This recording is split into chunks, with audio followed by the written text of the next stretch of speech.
এদিকে আওয়ামী লীগকে নিষিদ্ধ করা হলেও মানে না শেখ হাসিনা ও আওয়ামী নেতাকর্মীরা। হঠাৎ ইউনূসের নির্দেশ বাতিল ঘোষণা করে মাঠে নামার ঘোষণা দিল শেখ হাসিনা। আবারও অ্যাকশনে আওয়ামী লীগ।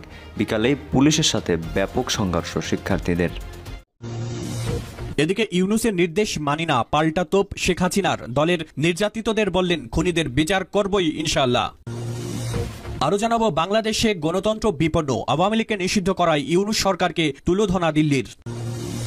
এবং জানাবো, ছাত্রছাত্রীরা ইউনূসের বিরুদ্ধে লং মার্চ টু যমুনা কর্মসূচি ঘোষণা। শুনলেন সংবাদ শিরোনাম। দর্শক, আমরা ইতিমধ্যেই জানিয়েছি 3 দফা দাবিতে প্রধান উপদেষ্টার বাসভবন যমুনার উদ্দেশ্যে লং মার্চ করেছেন জগন্নাথ বিশ্ববিদ্যালয়ের শিক্ষার্থীরা। এই মুহূর্তে সেখানে সংঘর্ষ চলছে যাওয়ার পথে পুলিশের সাথে। সে ব্যাপারে জানাতে যুক্ত হচ্ছেন সহকর্মী মহসিন কবির।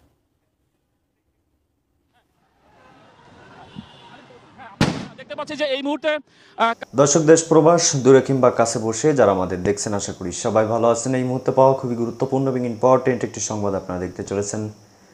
তো সবাইকে রিকোয়েস্ট করছি এবং অনুরোধ জানাচ্ছি সবাই একটু ভিন্নভাবে আজকের সংবাদটির দিকে লক্ষ্য করবেন।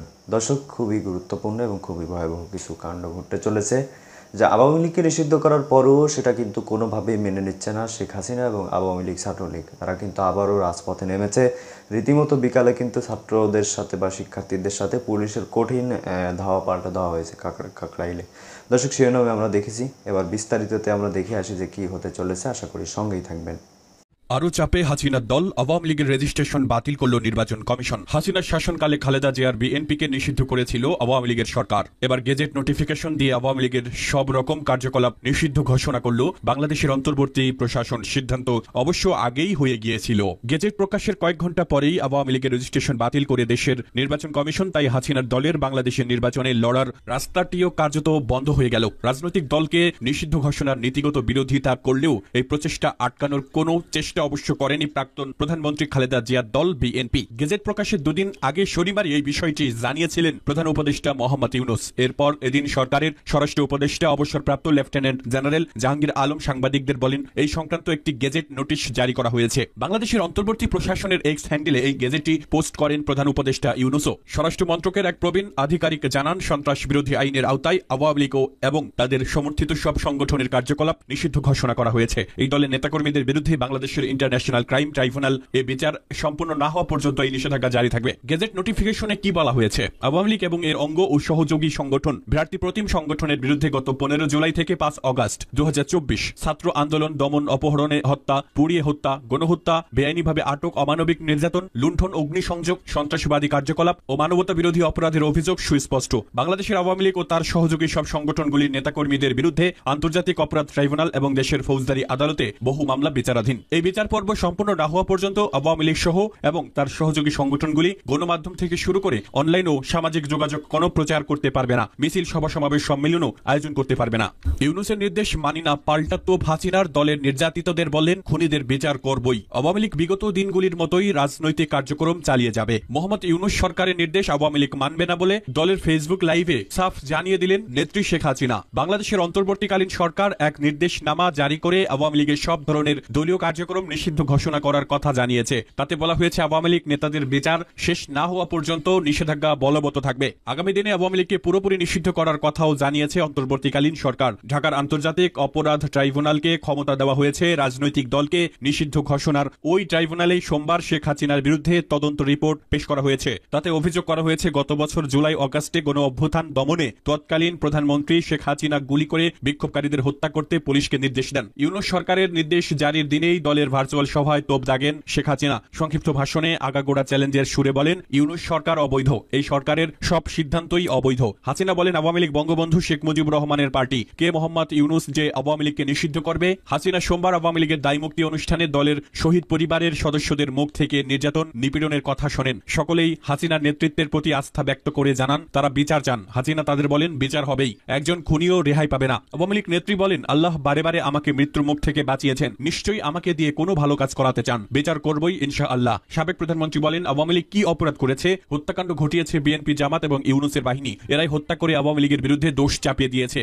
বাংলাদেশে গণতন্ত্র বিপন্ন, আওয়ামী লীগকে নিষিদ্ধ করায় ইউনূস সরকারকে তুলোধনা দিল্লির। সন্ত্রাস বিরোধী আইনের দোহাই দিয়ে আওয়ামী লীগকে নিষিদ্ধ করেছে মোহাম্মদ ইউনূসের অন্তর্বর্তীকালীন সরকার। বাংলাদেশের এই সরকার গণতান্ত্রিকভাবে নির্বাচিত নয়, এর বৈধতা নিয়েও নানা প্রশ্ন রয়েছে। তা সত্ত্বেও আওয়ামী লীগের মতো রাজনৈতিক দলকে নিষিদ্ধ করেছে তারা। এবার এ নিয়ে ইউনূস সরকারকে তুলোধনা করল দিল্লি। বিদেশ মন্ত্রকের মুখপাত্র রণধীর জসওয়াল সাফ জানিয়ে দিলেন, বাংলাদেশে গণতন্ত্র বিপন্ন, আওয়ামী লীগকে নিষিদ্ধ করার ক্ষেত্রে যথাযথ প্রক্রিয়া মানা হয়নি। রাজনৈতিক কার্যক্রম কমছে, যা খুবই উদ্বেগের বিষয়। পাশাপাশি পদ্মাপাড়ে দ্রুত নির্বাচনের দাবি জানানো হয়েছে। বাংলাদেশের প্রাক্তন প্রধানমন্ত্রী শেখ হাসিনার রাজনৈতিক দল আওয়ামী লীগকে নিষিদ্ধ করার দাবিতে বেশ কয়েকদিন ধরেই চাপ বাড়িয়েছিল ইউনূস সরকারের উপর। বিশেষত জাতীয় পার্টি ইউনূসের কার্যালয় যমুনার সামনে অবস্থান বিক্ষোভ শুরু করেছিল। তাদের তরফে দাবি ছিল 24 ঘন্টার মধ্যে সরকার আওয়ামী লীগকে নিয়ে নির্দিষ্ট সিদ্ধান্তের কথা না জানালে কার্যালয় ঘেরাও করা হবে। এছাড়া শাহবাগেও আন্দোলন দানা বেঁধেছিল। ইউনূস সরকার তাদের আশ্বস্ত করে জানায়, এ বিষয়ে ভাবনা চিন্তা করা হচ্ছে, কেউ যেন হটকারী কোনো সিদ্ধান্ত না নেয়। আওয়ামী লীগ নিয়ে সিদ্ধান্ত নিতে 10 মে বৈঠকে বসে অন্তর্বর্তী সরকারের উপদেষ্টা পরিষদ। দীর্ঘক্ষণ বৈঠক শেষে ওই দিন রাতের দিকে জানানো হয় হাসিনা দলকে নিষিদ্ধের কথা।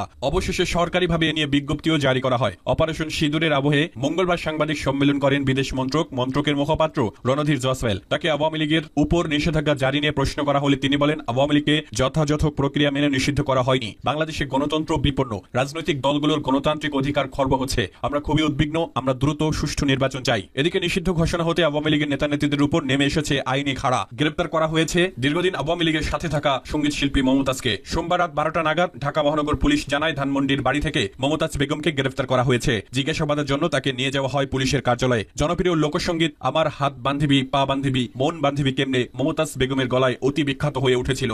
জগন্নাথ বিশ্ববিদ্যালয়ের শিক্ষার্থীদের লং মার্চ টু যমুনা কর্মসূচি ঘোষণা। বাজেট বৃদ্ধি, হল নির্মাণ ও যোগসু নির্বাচনের রোডম্যাপ ঘোষণা সহ 4 দফা দাবিতে লং মার্চ টু যমুনা কর্মসূচি ঘোষণা করেছে জগন্নাথ বিশ্ববিদ্যালয়ের জবি শিক্ষার্থীরা। বুধবার সকাল 11টায় এই কর্মসূচি শুরু হবে। মঙ্গলবার 13 মে সন্ধ্যায় বিশ্ববিদ্যালয়ের কাঁঠালতলায় জবি ঐক্য প্ল্যাটফর্মের ব্যানারে এই কর্মসূচি ঘোষণা করা হয়। বিশ্ববিদ্যালয়ের সক্রিয় রাজনৈতিক, সামাজিক ও সাংস্কৃতিক ও সংগঠনের সমন্বয়ে এই প্ল্যাটফর্ম গঠন করা হয়েছে। এর আগে দুপুরে শিক্ষক ও শিক্ষার্থী প্রতিনিধিদের একটি দল ইউসিজিতে বৈঠক করে। তবে বৈঠক থেকে আশানুরূপ সিদ্ধান্ত না আসায় শিক্ষার্থীরা লং মার্চ টু যমুনা কর্মসূচির সিদ্ধান্ত নেন। জবি শাখা ছাত্র অধিকার পরিষদের সভাপতি একেএম রাকিব বলেন, আমরা আজ ইউসিজিতে গিয়েছিলাম, কিন্তু আমাদের দাবিগুলোর বিষয়ে কোনো সুস্পষ্ট আশ্বাস দেওয়া হয়নি। তারা শুধু বলেছে মন্ত্রণালয়ের সঙ্গে বৈঠক করবে। এটা আমাদের সঙ্গে প্রতারণা ছাড়া আর কিছু নয়। বৈষম্য বিরোধী ছাত্র আন্দোলনের যুগ্ম আহ্বায়ক শাহনী মিয়া বলেন, বিশ্ববিদ্যালয় প্রতিষ্ঠার 20 বছরেও ন্যূনতম মৌলিক চাহিদাগুলো পূরণ করা হয়নি। প্রতিবারই আশ্বাস দিয়ে সময় ক্ষেপণ করা হয়। এবার আমরা আমাদের দাবিসমূহ সরাসরি প্রধান উপদেষ্টার কাছে পৌঁছাতে যমুনা যাচ্ছি। দাবি আদায় না হওয়া পর্যন্ত আমরা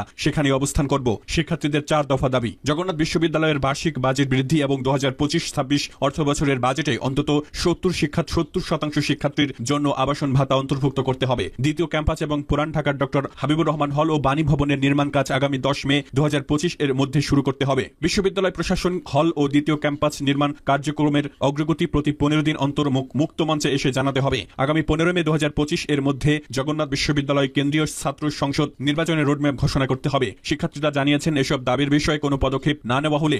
তো দর্শক দেখলেন খুব গুরুত্বপূর্ণ প্রতিবেদন। এতক্ষণ আমাদের সাথে থাকার জন্য সবাইকে ধন্যবাদ জানাচ্ছি। পাশাপাশি ধন্যবাদ জানাই আজকের আমাদের আলোচক বৃন্দদের যারা এতক্ষণ আলোচনা করেছিল, বা পিনাকি ভট্টাচার্য স্যারকে। দর্শক এখন এই বিষয়ে আপনাদের মতামত কি? সজীব জয় যেই শেখ হাসিনা সরকার বা আওয়ামী লীগ ক্ষমতায় থাকাকালে আমেরিকাকে সবসময় পচাতো, বা আমেরিকার তাদের যে রাজনীতির ধরন সেটা কিন্তু তাদের পছন্দ হতো না, বা আমেরিকাকে আওয়ামী লীগ পছন্দ করতো না। তো শেষমেশে কিন্তু এই আওয়ামী লীগের পুনর্বাসন বা শেষ ঠিকানা আমেরিকাই হচ্ছে।